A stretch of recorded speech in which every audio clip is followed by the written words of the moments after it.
Assalamualaikum warahmatullahi wabarakatuh. Sobat muda, kembali lagi di podcast Ngopi, Ngobrol bareng Pilar. Yang insya Allah pada kesempatan hari ini kita akan ngobrol bareng seorang pemuda, penulis buku, dan juga dai muda yang mendunia. Yuk kita sambut Ustadz Akhri Rabbani. Apa kabar Ustadz? Alhamdulillah, luar biasa. Masya Allah, ini semangatnya juga sudah menularkan ini nih aura positif. Insya Allah harus tetap Masya semangat Allah. dong. Ustadz ini seorang penulis nih teman-teman. Ini kita akan ngobrol langsung, kita akan membedah langsung tentang penulis ini bagaimana bersama Ustadz Akhri Rabbani. Ustadz, Ya, kemarin itu baru launching juga ya buku yang ketiga atau keempat, Ustadz? kalau terakhir yang ketiga. Kalau yang ketiga ya? Yang ketiga, tapi sekarang sudah ada naskah yang keempat, tapi belum diterbitkan, belum naik cetak. Tapi udah beres berarti nih? Udah beres, insya Allah. Oke. Ketiga buku tersebut, boleh nih teman sobat muda mungkin ada yang belum tahu nih. Apa saja sih buku-buku yang Ustadz Akhri ini tulis? Ya, Bismillahirrahmanirrahim. Alhamdulillah sampai sekarang saya sudah menulis 3 buku yang sudah dicetak ya. Yang pertama adalah buku judulnya Tak Henti Dikejar Rezeki. Wah, Tanti dikejar Iya, rezeki. dikejar rezeki. Mantap nih.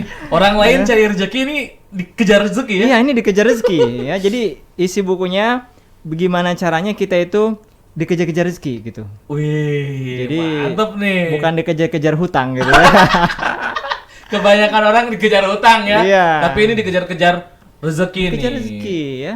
Apalagi kalau misalkan orang yang punya hutang sekarang, lihat baca buku dikejar rezeki, insya Allah hutangnya mungkin juga terlunasi. Iya, karena ada hadis dari Nabi ya. Iya. Anna rizqa yatlubul abdu kama yatlubu ajaluhu ya.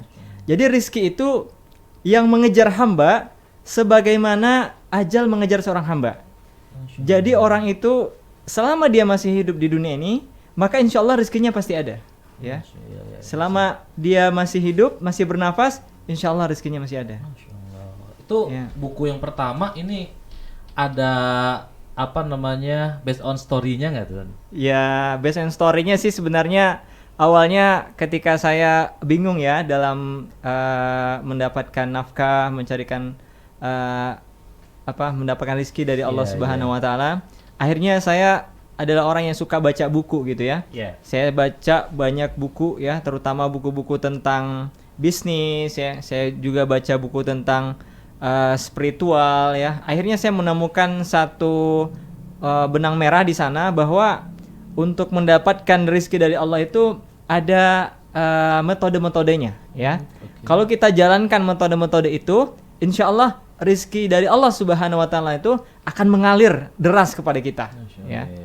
Nah, itu semuanya tips-tipsnya, ikhtiar-ikhtiarnya itu ada di dalam buku itu. Masya Ya, jadi Allah. kita dalam mendapatkan rezeki itu nggak cuman jadi ada 2 ikhtiar ya, kalau saya istilahkan ada ikhtiar bumi ya, ada ikhtiar langitnya. Ikhtiar langitnya, Ya, ya. jadi ikhtiar langitnya ini yang harus kenceng gitu ya.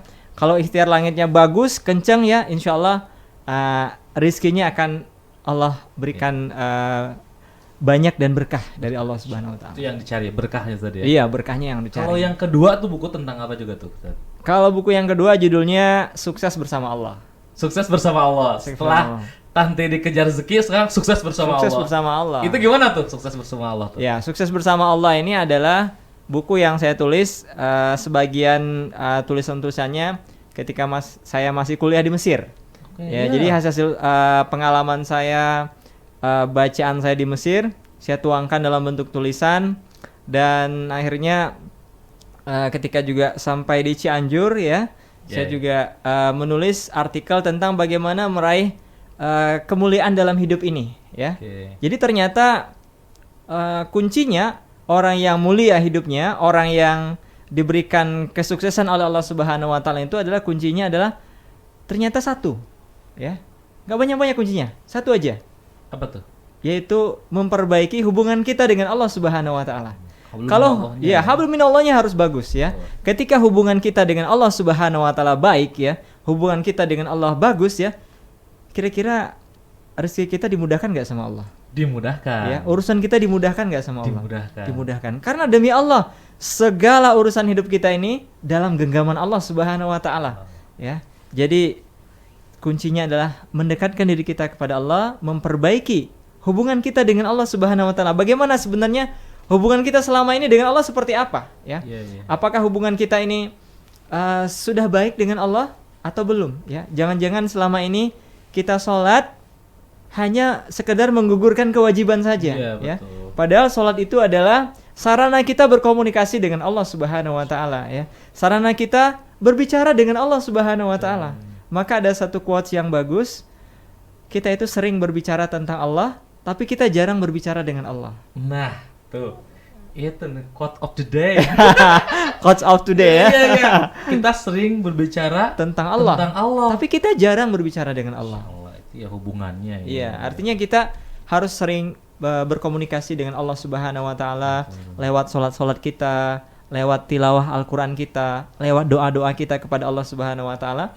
Itu adalah sarana kita curhat dengan Allah, ya, berkomunikasi dengan Allah Subhanahu wa taala. Dan itu adalah kenikmatan yang luar biasa, ya, kalau kita mampu, ya, sudah bisa curhat dengan Allah, sering ngobrol dengan Allah Subhanahu wa taala, maka kita semua urusan kita akan dibereskan oleh Allah. Ya, jadi satu lagi quotes-nya, ya, bereskan hubunganmu dengan Allah, maka Allah akan membereskan urusanmu. Ih, mantap tuh. Bener, Sad. Harus beli itu bukunya tuh. Tapi ini ada yang menarik nih, Sad. Kalau yang lagi booming gitu kan, ya. Ustadz ini kan kuliahnya di Kairo juga, ya. Di Kairo, ya. Di mana, Ustadz? Al-Azhar University. Sama seperti Fahri dan Azam dalam novel-novel yang Habibur Rahman Al-Ghazali, ya. Kang Abik, ya. Kang Abik, ya. Nah, ini Kang Abik bikin novel, Ustadz bikin ini, ya, bukunya. Iya, saya lebih suka kepada dunia pengembangan diri, ya. Iya. Motivasi-motivasi yang sifatnya spiritual gitu. Iya. Tapi kalau misalkan waktu di Mesir itu udah mulai nulis juga berarti, Ustadz, ya? Iya, kebetulan saya ketika di Mesir itu saya bergabung dengan sebuah organisasi kepenulisan, ya, namanya Sinai. Sinai itu singkatan dari Studi Informasi Alam Islami. Kita juga menerbitkan majalah, ya, namanya Majalah Sinai. Di sana kita menerbitkan tulisan-tulisan tentang berita dunia Islam, tentang Palestina, tentang negara-negara Timur Tengah yang sedang bergejolak ketika itu. Jadi saya juga aktif mengkaji tentang dunia Islam, ya, khususnya negara-negara yang ada di Timur Tengah ketika itu. Memang lingkarannya sudah mulai terbentuk waktu di Mesir, ya. Iya, jadi memang teman-teman saya banyak di Mesir itu adalah penulis-penulis buku, ya. Termasuk Kang Abik itu adalah senior saya. Di Sinai itu? Di Sinai itu. Beliau senior saya. Jadi beliau banyak senior itu yang memberikan inspirasi kepada saya untuk berbagi ide, berbagi gagasan lewat tulisan gitu. Karena kenapa? Karena satu peluru hanya bisa nembus satu kepala. Nah, satu tulisan bisa menembus 1000 kepala. Iya, ini paling legend nih kalau quotes ini nih. Oke. Sebelum kita nanti membahas tentang kepenulisannya, ya. Mau tahu dulu nih buku ketiga nih. Buku ketiga lebih dahsyat lagi. Apa tuh? Judulnya Andalkan Allah Aja. Andalkan Allah Aja. Itu pokoknya semua itu menjurus ke langit semua. Ke langit semua. Ke langit semua tuh. Gimana tuh? Ya. Jadi kalau Andalkan Allah Aja ini dia banyak tulisan-tulisan yang lebih banyak tentang mengenal Allah Subhanahu wa taala, ya. Kita mengenal lebih dekat seperti apa kepada Allah Subhanahu wa taala, seperti apa adab kita seorang hamba kepada Allah itu seperti apa, ya. Contoh, ya. Kalau kita kepada orang lain, ya, kita minta maaf kepada orang lain. Misalnya saya punya salah dengan Kang Hilal, ya. Terus saya bilang, Kang Hilal, saya minta maaf ya. Kalau seperti itu, Kang Hilal maafin saya enggak? Ya. Kemungkinan besarnya enggak bakal dimaafin. Terkadang kita sama Allah Subhanahu wa taala seringnya kayak gitu. Kita punya banyak salah, kita punya banyak dosa sama Allah, tapi kita ngobrolnya sama Allah kayak gitu. Astagfirullahaladzim. Ya. Sering banget juga tuh. Ya, itu kayak kita nggak punya adab sama Allah. Nggak ada ruhnya, ya. Jadi istighfar yang kita ucapkan itu kayak main-main gitu. Iya, iya, iya. Kayak kalau kayak gitu kira-kira dosa kita diampuni nggak sama Allah? Iya. Ya. Oh, Jadi Ustaz ya. kalau kita mohon ampun kepada Allah, Iya, ya kita iya. minta maaf kepada orang lain misalnya. Iya. Kang Hilal, saya mohon maaf Kang Hilal. Ya, saya minta maaf ya. Salah saya punya Iya, salah iya, iya. gitu ya. Kira-kira dimaafin nggak? Dimaafin. Kita sama Allah juga kayak gitu ya. Terlihat kesungguhan dan Kesungguhannya kita istighfar ya, mohon ampun kepada Allah, benar-benar ya Allah saya mohon ampun ya Allah, saya banyak dosa ya Allah, hari ini saya sudah banyak berbicara yang tidak baik ya Allah, lisan ini banyak berbicara yang Yeah. tidak baik, mata ini banyak melihat memandang yang engkau haramkan ya Allah, saya mohon ampun ya Allah. Nah, Iya. kalau kita istighfar kayak gitu sama Allah ya, jadi istighfar yang kita ucapkan itu ada rasanya gitu ya. Iya, iya, iya. Ya, kita doa sama Allah tuh juga ada rasanya gitu Iya. ya. Jadi iman itu adalah perasaan. Iya. Ya, iman itu adalah perasaan. Jadi kalau kita sudah mulai merasakan sesuatu dalam hati kita ya, kita beristighfar dari hati kita, tidak hanya dari lisan kita saja. Tuh. Ya kebanyakan kita sering kayak gitu kalau misalkan lagi ditimpa musibah, Nah. hutang.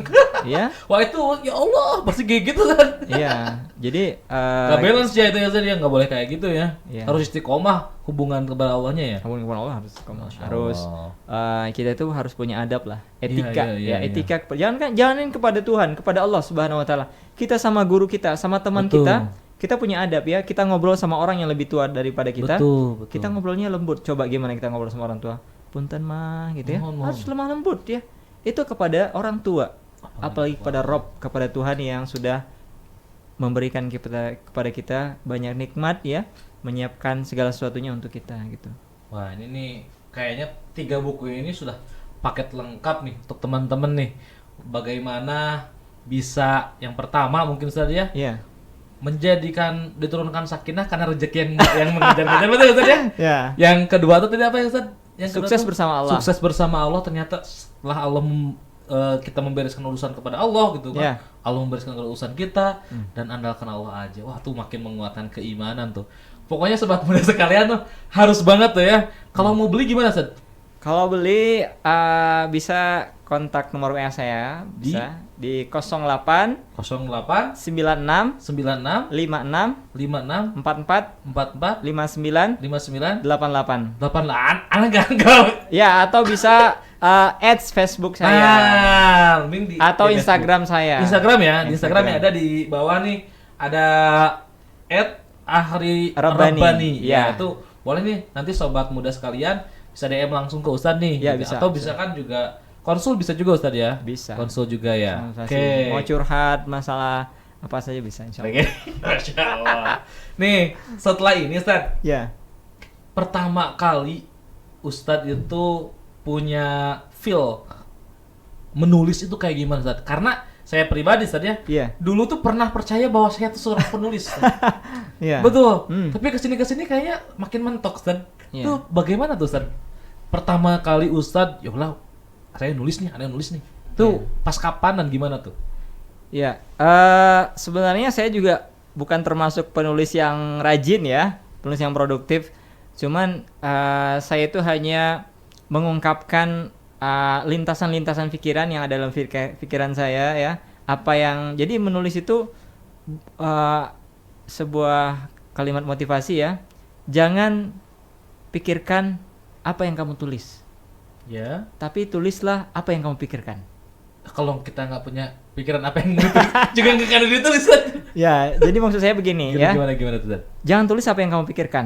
Jangan tulis jangan pikirkan Apa yang kamu tulis? apa yang kamu tulis. Coba Oke. kalau kita depan laptop ya, kita menulis sesuatu nih, apa ya yang mau saya tulis? Bingung Iya, kan? jadi bingung, blank, Ustaz. blank gitu kan? Betul. Tapi tulislah apa yang kamu pikirkan, ya. Jadi apa yang terlintas dalam pikiran kita, Ya. apa yang terlintas dalam perasaan kita, ya, atau pengalaman kita itu yang dituliskan, ya. Oke. Jadi simpelnya menulis itu adalah mengungkapkan perasaan kita, ya, mengungkapkan apa yang ada di dalam isi hati kita. Oke. Jadi sama kayak ngobrol, menulis itu sama kayak ngobrol, ya. Jadi dia hanya dengan menggunakan tulisan, itu saja bedanya, ya. Oke. Kadang-kadang kita tuh kan suka moody ya, sebenarnya.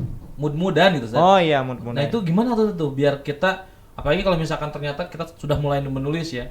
Nah, itu gimana tuh caranya biar kita tetap semangat nulis dan ya inspirasi juga terbuka gitu Ustaz ya. Kadang-kadang kalau saya ya, Ya. dulu pernah nulis tuh, Ustaz. 1 lembar udah, Ustaz. Kesananya giblek. Ya. Jadi pertama ya, kenapa kita harus menulis itu? Yang pertama, kita itu harus punya kepekaan ya. Kepekaan. Peka dengan sesuatu ya. Misalnya kalau kita pengen nulis tentang anak-anak ya, dunia anak-anak, maka kita harus menjadi orang yang suka ya, meneliti, peka dengan dunia anak-anak ya. Jadi penulis itu juga dia orang yang senantiasa penasaran ya, kepo dengan sesuatu ya. Jadi dia peka dengan sesuatu itu harus peka. Jadi hal-hal yang kecil sekalipun dia itu bisa jadi sebuah tulisan gitu ya.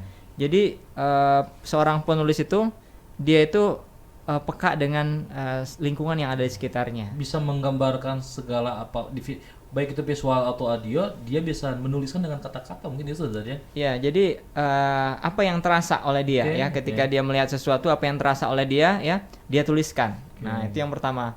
Yang kedua itu dia harus punya jiwa senang berbagi dengan orang lain. Ya.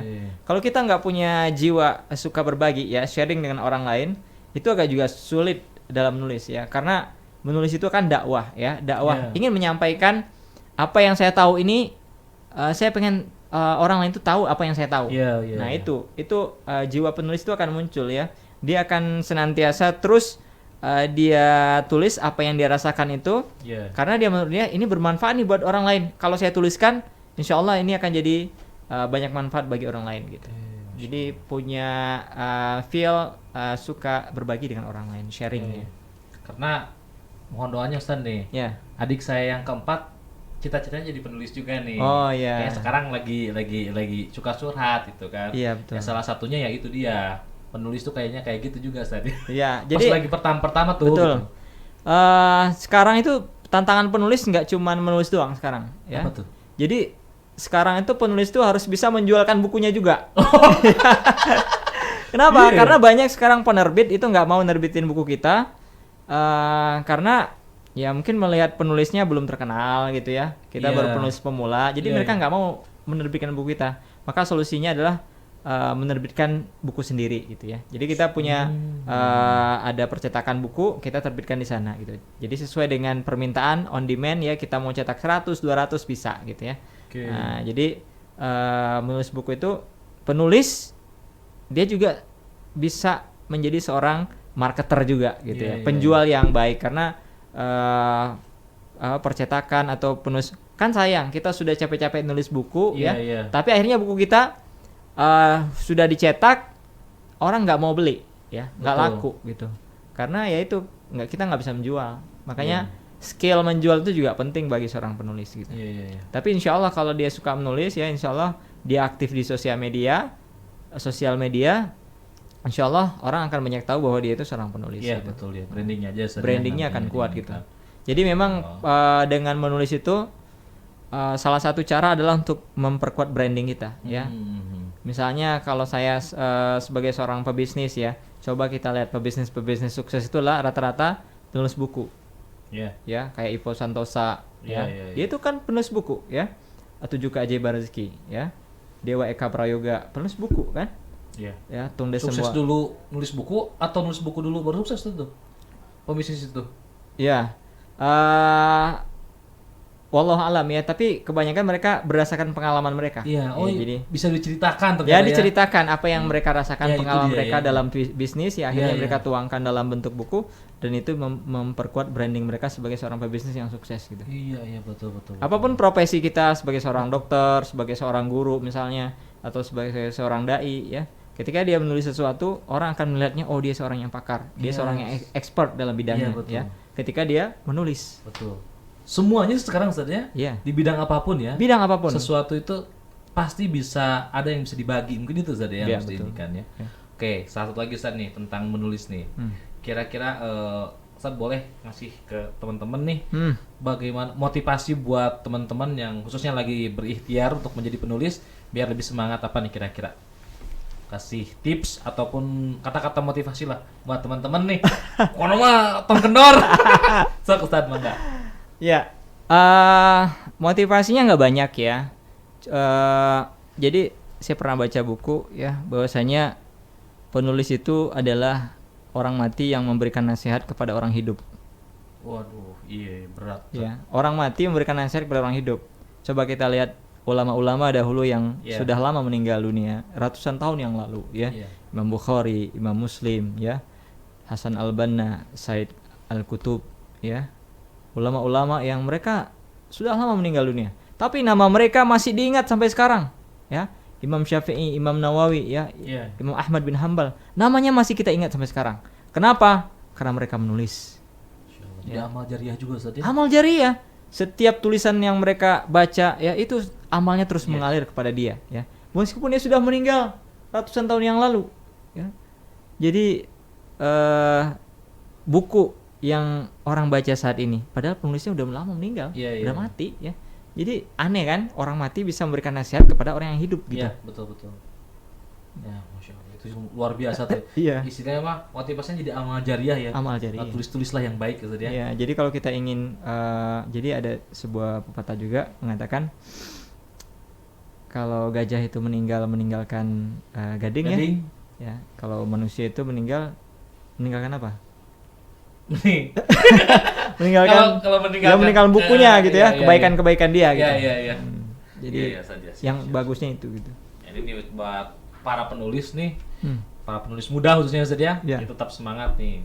Buktinya Ustaz Ahri udah 3 bukunya nih. Mudah-mudahan teman-teman yang juga terinspirasi Ustaz ya, buat terus menulis. Oke. Ini selanjutnya nih, ini menarik nih. Karena Ustaz Ahri ini juga menjadi seorang dai muda yang sudah mendunia nih. Karena kemarin sudah dakwah ke Korea Selatan ya. 2 kali. Dan juga bahkan dakwah di kapal ya. Di kapal. Pengeboran minyak. Di pengeboran minyak. Jadi lama juga sedih itu ya. Di pengeboran minyak. Pengeboran minyak itu hanya sekitar 3 hari. Itu biasanya pas Lebaran, Idul Fitri atau Idul Adha gitu di sana. Nah, gimana tuh Ustaz? Pengalaman Ustaz tuh sebagai sekarang dengan usia muda Ustaz gitu ya, sudah menjadi dai, kira-kira tantangan apa yang dihadapi dan kira-kira pengalaman menarik apa nih? Apalagi yang waktu di pengeboran minyak dan juga di Korea Selatan. Apa aja Ustaz yang bisa dibagikan dengan kita? Pertama tentang kisah di Korea ya. Iya, yang di Korea Selatan dulu ya. Jadi pertama kali saya berangkat ke Korea Selatan itu tahun 2018 ya. Ketika bulan Ramadan, karena kita dari sebuah lembaga zakat mengirim kita ke sana. Jadi Masya Allah ya, warga negara Indonesia yang ada di Korea Selatan itu jumlahnya sangat banyak ya, ribuan. Saya kurang tahu berapa persis jumlahnya, tapi yang jelas itu banyak banget, hampir 40.000 mungkin ya, jumlah WNI yang ada di Korea Selatan sana ya. Dan mereka itu selama di Korea Selatan ya, tentu rindu dengan suasana keagamaan yang ada di Indonesia ya. Karena kenapa? Karena rata-rata mayoritas orang Korea Selatan itu adalah orang yang tidak memiliki agama sama sekali. Jadi mereka itu ateis, nggak percaya sama Tuhan sama sekali ya. Jadi orang Muslim Koreanya itu sangat sedikit sekali ya, yang Kristen juga sangat sedikit ya. Jadi yang kebanyakan Muslim itu adalah pendatang kebanyakannya, orang Indonesia, Pakistan, Bangladesh yang mereka bekerja di Korea Selatan sana. Dan masyarakat Muslim WNI yang ada di Korea Selatan sana, mereka kebanyakan banyak membangun masjid. Ya, jadi mereka itu menyiarkan dakwah Islam itu dengan membangun masjid di sana itu. Jadi banyak teman-teman WNI di sana yang pertamanya menyewa dulu ya. Jadi sewa masjid di Korea Selatan ya. Jadi biasanya itu dari ruko ya. Jadi di bawahnya itu biasanya toko-toko ya. Bahkan ada ketika saya di dakwah di Korea Selatan itu, di samping itu ada karaoke ya. Tempat karaoke di sampingnya ya. Di sampingnya karaoke ya. Kemudian di sampingnya masjid gitu. Jadi masjid sampingnya karaoke gitu ya. Itu mah hak dan batil. Ya, kemudian juga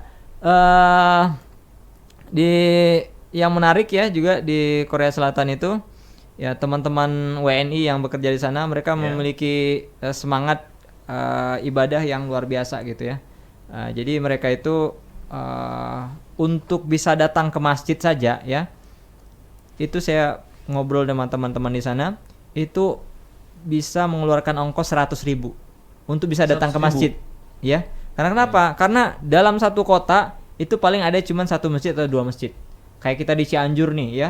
Iya, Cianjur yang gedenya gini, ya, satu kota itu cuma ada satu masjid atau dua masjid. Bayangin kalau kita mau sholat Jumat itu butuh Repot waktu ya.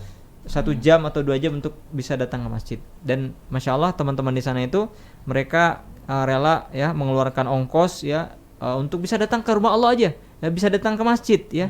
Jadi mereka itu mengeluarkan biaya yang tidak sedikit agar bisa datang ke rumah Allah karena rindu dengan rumah Allah ya. Kita masjid sekarang samping rumah ya, nggak mau datang ke masjid. Berat. Lebih berat ternyata. Ya berat ya. Nah ini pelajaran bagi kita ya. Iya. Orang-orang di luar negeri sana mereka begitu semangat untuk bisa datang ke masjid ya, Iya. sholat berjamaah di sana karena mereka merasakan spiritual yang luar biasa ketika berada di dalam rumah Allah gitu. Jadi pada saat mereka di sana menjadi minoritas ternyata makin Oh, rindu ya. Iya makin rindu ya. Jadi kita itu kadang semakin jauh dengan keluarga, semakin jauh dengan tanah air gitu ya. Iya. Ada sebuah perasaan dalam hati kita itu perasaan butuh kepada Allah. Iya. Ya. Saya harus kemana lagi saya mengadu ya Betul. kalau bukan kepada Allah gitu ya. Maka banyak teman-teman di sana itu yang banyak dapat hidayah ketika di Korea ya. Yang baru bisa sholat, baru bisa ngaji ketika di Korea gitu. Iya. Di Indonesia nggak pernah sholat, tapi ketika di Korea malah jadi rajin datang masjid gitu. Itu 2 kali itu sama Ramadan. Ustaz? Ramadan ya, jadi saya dakwah selama di bulan si Ramadan di sana Iya. untuk menyampaikan tausiah, kemudian Iya. jadi imam tarawih ya selama di bulan suci Ramadan di sana. Dan Berat gak saat di sana? Ustaz? tantangan pertama adalah masalah waktu ya, karena Iya, beda ya. Iya. Karena dia ketika saya di sana itu sudah hampir masuk musim panas ya. Jadi siangnya itu jauh lebih panjang daripada malam ya. Jadi kita siang itu kita sahur itu sekitar jam 3 dan buka jam 8. Jadi maghrib itu baru jam 8. Maghrib itu Ustaz? Maghrib. Kita buka puasa jam 8. Ya. Kerasa itu Ustaz? Lemes banget ya. Maka saya mengatakan ya di Indonesia ini kayak surga ya. Iya. Surga ya, enak di Indonesia ini. Dari segi musim kita tuh nggak pernah musim panas, nggak pernah musim dingin. Kalau orang di luar negeri sana, kalau pas musim panas banget ya, pas musim dingin banget, musim salju bahkan di Korea itu kan. Ya jadi kita sulit mau kemana-mana. Kita di Indonesia ya, kayak kaos, pakai kemeja, biasa aja kemana-mana ya. Betul. Ini karunia dari Allah Subhanahu Wa Taala buat kita. Apalagi masalah ibadah ya, masalah ibadah orang di luar negeri sana untuk bisa datang ke masjid aja susah gitu ya. Untuk bisa menjalankan puasa aja perlu waktu yang berjam-jam, apalagi di negara Eropa sana.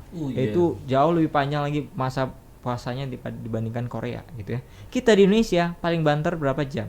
Ya, 14 jam atau 16 jam ya.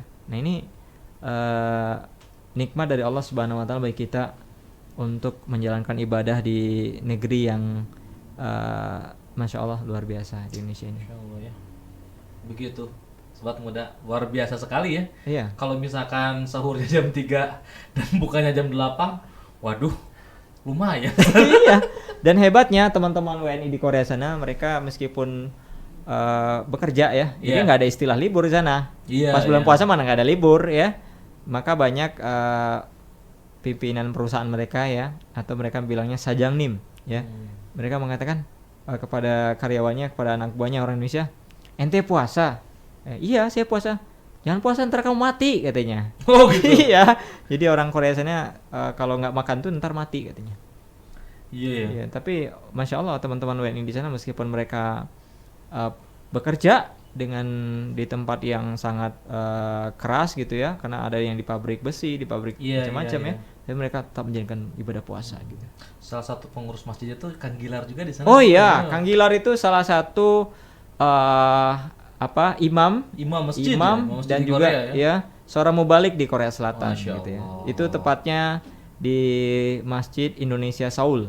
Indonesia Seoul. Ya, jadi, kalau Seoul berarti di pusat kota. Oh, di pusat kota. Jadi WNI di Korea itu banyak dari terbagi di beberapa kota ya. Ada kota Chonan, ada kota Gimpo, ada kota Pyeongtaek ya. Daegu dan lain sebagainya. Nah, kalau yang saya kenal Kang Gilar ini dia seorang pengusaha di Koreanya dan juga seorang mahasiswa yang sukses dan jadi seorang mubalik ya di Korea Selatan memberikan mengajar ngaji teman-teman Indonesia yang ada di Korea Selatan. Napak tilas juga Ustaz pas ke sana ya. Iya, di sini nih dulu ya. Iya, sempat ke masjid beliau juga di sana. Iya, karena satu daerah juga di sini gitu kan ya. Pas ke sana luar biasa juga nih. Iya. Benar. Jadi kalau ya gimana Ustaz? Iya, jadi saya pikir Kang Gilar nih sosok yang menginspirasi gitu. Inspirasi. Beliau orang yang sudah sukses ya di Korea Selatan ya. Dan mudah-mudahan kalau nanti beliau jadi insya Allah jadi seorang wakil bupati ya dengan bupatinya Kang Lepi ya, insya Allah akan memberikan perubahan besar bagi Cianjur insya Allah. Amin kita doakan Ustaz. Iya, amin. Anak-anak muda nih. Iya, anak muda ya. Oke, Ustaz, selain itu pas berarti Ustaz 2 kali lebaran di sana dong? Oh iya. Jadi Bang Toyib. Iya, jadi berarti 2 kali lebaran di sana dong gitu. Iya. Masya Allah. Jadi kita dari awal puasa sampai lebaran kita di Korea.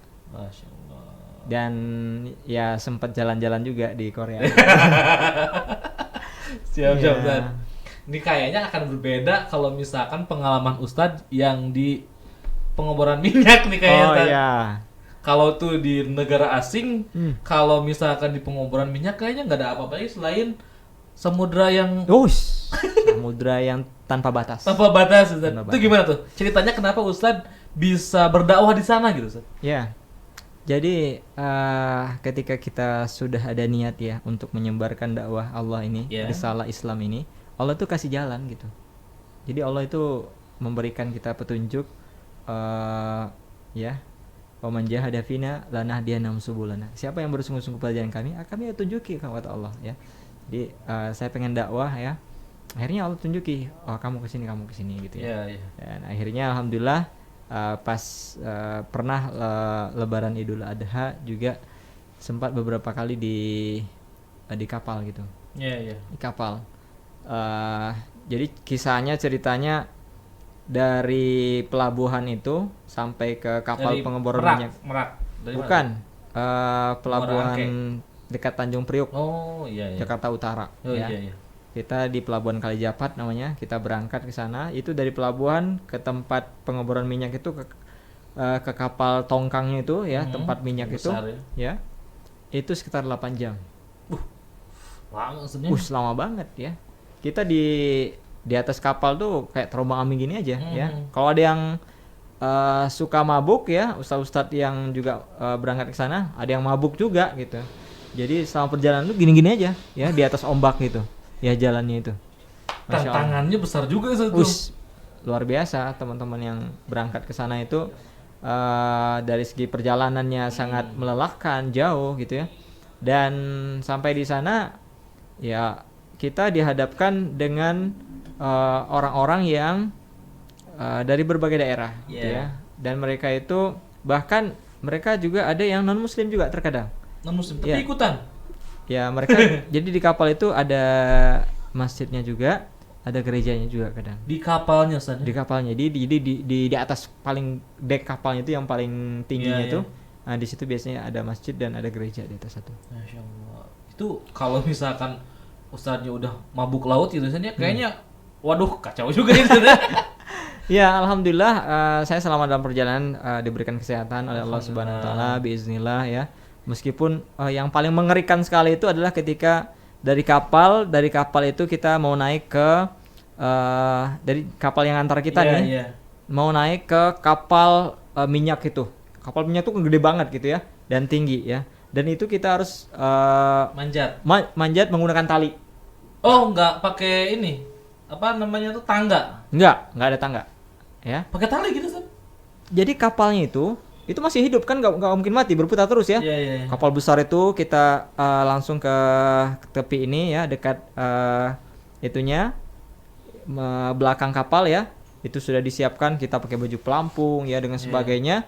Kemudian nanti dari kapal besar itu, kapal minyak itu akan memberikan tali kepada kita ya. Tali yang cukup besar, tali tambang itu. Kemudian kita pegang talinya itu dan kita bergelayut ya, di bawahnya itu samudra, laut Iya. Bahkan baling-baling kapal besar Waduh. itu di bawah itu. Kalau kita sempat jatuh ke bawah mungkin bisa jadi mati. Ya, jadi kita bergelayut di atas itu untuk bisa sampai ke Iya. kapal besar itu. Ditarik berarti ya? Iya, ditarik. Enggak ditarik ya. Jadi itu ada talinya di sana. Iya, iya, iya. Jadi dikasih ke sini ke talinya, terus kita lompat ke kapal besar itu. Dia di bawahnya laut. Oh. Lumayan beresiko sekali Oh sih. iya, berisiko sekali. Dan itu kapalnya itu goyang-goyang kayak gini. Iya, iya, iya. Goyang-goyang gini. Jadi tapi alhamdulillah dibantu dengan kru-kru kapal yang Iya, lain iya. gitu. Yang sudah terlatih tadi di Yang sana sudah ya. terlatih. Itu bagaimana tuh pada saat berdakwah di sana, Ustaz? Berdakwah di sana, masya Allah ya, banyak kisah ya dari jamaah-jamaah di sana karena mereka itu kebanyakan para pekerja yang mereka itu kadang pulang tuh ada 3 minggu sekali ya, jadi 3 minggu di laut, 1 minggu di darat gitu, jadi ada sip-sip gitu ya. Jadi banyak mereka yang meninggalkan keluarga berapa Ya, lama itu dia. gitu ya, bahkan ada yang dari Jawa juga ada gitu ya. Jadi kebanyakan ya teman-teman di sana ya masalah meninggalkan keluarganya dengan Iya, cukup lama betul, gitu. betul. Tapi alhamdulillah selama berada di kapal tuh lengkap sekali ya, bahkan dokter juga ada di dalam. Ada juga dokter. Ada ya? dokternya, bahkan catering juga ada. Pokoknya sudah lengkap dalam kapal Sudah itu. lengkap ya. Namun ya tetap saja sih kalau di tengah samudera mah itu pekerjaan yang resikonya Wih, tinggi sekali Tinggi gitu sekali, Ustaz, ya, ya. di situ ya. sangat luar biasa. Apalagi kalau karena kan semuanya besi-besi semua. Nah itu Yang dia, kerjanya kan besi-besi semua. Ya mereka ada yang pengeboran minyak Iya, itu iya, ya, iya. menggunakan besi dan sebagainya. Itu kok bahkan ada yang kapal itu menarik kapal yang lain juga gitu ya. Oh, itu saking beratnya itu. Ya. Kalau di mobil tuh derek berarti ya. Iya, jadi dia bawa Oke. itu tuh yang untuk yang gede itu Oke. sangat berat sekali. Ya kalau kapalnya aja karam ya di tengah laut tuh ya udah habis gitu semua. Masya Allah, luar biasa berarti Ustaz, perjuangan Ustaz di sana. Iya. Ustaz, selain itu ya, selain mendunia, Ustaz juga sekarang sudah memulai proyek dakwahnya di Cianjur nih. Iya, alhamdulillah. Ya salah satunya di mana Ustaz? Di Ciranjang. Di Ciranjang ya. Iya, Ciranjang. Yaitu namanya Kampung Mu'alaf ya. Kampung Mu'alaf bukan? Jadi istilah kampung mualaf tuh ya kita bikin aja. Oh, Sebenarnya gitu. karena memang daerah di sana banyak para mualaf ya yang mereka masuk dalam agama Islam. Oke. Bahkan saya nggak tahu berapa datanya, tapi yang jelas itu hampir 200 200 orang mualaf yang masuk Islam gitu. yang masuk Islam Masuk Islam. di sana tuh. Di sana. Satu kampung. Ya dari berbagai desa lah. Ada beberapa desa di sana mereka masuk Islam dan kita di sana setiap pekannya memberikan pembinaan, pengajian baik dari segi ibadah, dari segi akidah dan sebagainya. Tuh tantangannya apa di sana Ustaz? Eh Jadi proyek dakwah Ustaz yang hari ini sedang dijalankan salah satunya itu ya. Iya. Selain mungkin juga berdinas di Ikatan Dai Indonesia ya Kabupaten Cianjur sebagai sekretaris Ustaz ya? bidang Oh, pendidikan. bidang pendidikan ya. Seperti itu. Seperti apa di sana Ustaz? Ya, kalau di Ciranjang sendiri ya di Kampung Mualaf kita menyebutnya Kampung Mualaf ya. Di sana itu alhamdulillah sudah banyak lembaga-lembaga yang masuk gitu ya. Oke. Ada lembaga zakat yang masuk juga ke sana ya, kita juga berkontribusi ke sana. Jadi kita saling melengkapi lah di sana ya. Berkolaborasi ya. Ada yang mengajarkan Al-Qur'an Ya. gitu ya. Ada yang mengajarkan tentang akidahnya, fikihnya dan lain sebagainya gitu ya. Alhamdulillah bisa menikmatilah dakwah di sana. Tapi yang jadi kendala terkadang itu adalah masalah ekonomi. Oke. Ya. Ekonomi karena memang kebanyakan para mualaf di sana itu memiliki ekonomi yang menengah ke bawah ya. Jadi kita dituntut bisa memberikan pemberdayaan gitu. Oke. Pemberdayaan kepada para mualaf di sana agar mereka juga bisa mandiri hidupnya gitu ya. Betul. Bisa mandiri hidupnya. Luar biasa Ustaz ya perjuangannya nih. Oke, Ustaz, sebelum Ane tutup nih Ustaz ya. Iya. Perbincangannya sebenarnya daging semua nih. Ini kayaknya beberapa segmen tuh harusnya satu-satu Ustaz. Penulis dulu nih gitu Iya, kan. iya. Tapi ya nggak apa-apa lah, ini buat pembuka saja ya Ustaz ya di Siap, podcast siap. kita nih. Untuk nanti sebelum saya tutup, Ya. coba Ustadz berikan closing statement nih Bu untuk para sobat muda nih yang ingin menjadi dai seperti Ustadz gitu kan, memberikan motivasinya kepada teman-teman. Silakan Ustadz. Ya, Bismillahirrahmanirrahim ya. Bagaimana kita bisa menyampaikan dakwah ya? Karena dakwah ini adalah proyek terbesar ya, Allah Subhanahu Wa Taala. Maka kita juga ingin ya, karena perkataan yang terbaik itulah menyampaikan dakwah ya. Wa mimman ahsanu qawlan mimman da'a ilallah ya. Dari antara perkataan yang terbaik itu adalah orang yang mengajak kepada Allah Subhanahu Wa Taala. Makanya saya senang sharing ya, berbagi ya dengan teman-teman, khususnya kepada kaum pemuda ya. Ya, yang pertama adalah jangan lupakan untuk belajar agama gitu ya. Karena agama ini adalah pondasi dalam hidup kita. Kalau agama kita bagus ya, kita mempelajari agama ini dengan baik, insya Allah kehidupan kita juga akan ikut baik gitu ya. Jadi kuncinya ya meningkatkan keimanan kita ya. Nah, keimanan kita kepada Allah Subhanahu Wa Taala, terutama generasi muda nih ya. Karena generasi muda saat sekarang ini memiliki tantangan ya yang luar biasa dari berbagai macam ya. Baik dari sosial media, dari lingkungan ya, sangat banyak sekali ya. Maka satu hal benteng yang harus kita miliki adalah keimanan yang kuat kepada Allah Subhanahu Wa Taala. Iman yang kuat kepada Allah. Nah, maka bagaimana cara menguatkan iman itu? Caranya ada dua.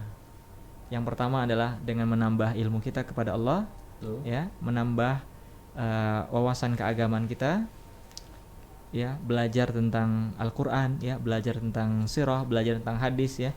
Ini adalah syarat agar menambah iman kita kepada Allah ya, dengan menambah ilmu kita. Jadi iman dengan ilmu itu saling berkaitan. Semakin bertambah ilmunya kepada Allah, bertambah ilmu agamanya, semakin meningkat imannya kepada Allah.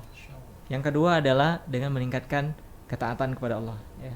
Dengan kita meningkatkan ketaatan kepada Allah, insya Allah iman kita akan juga bertambah.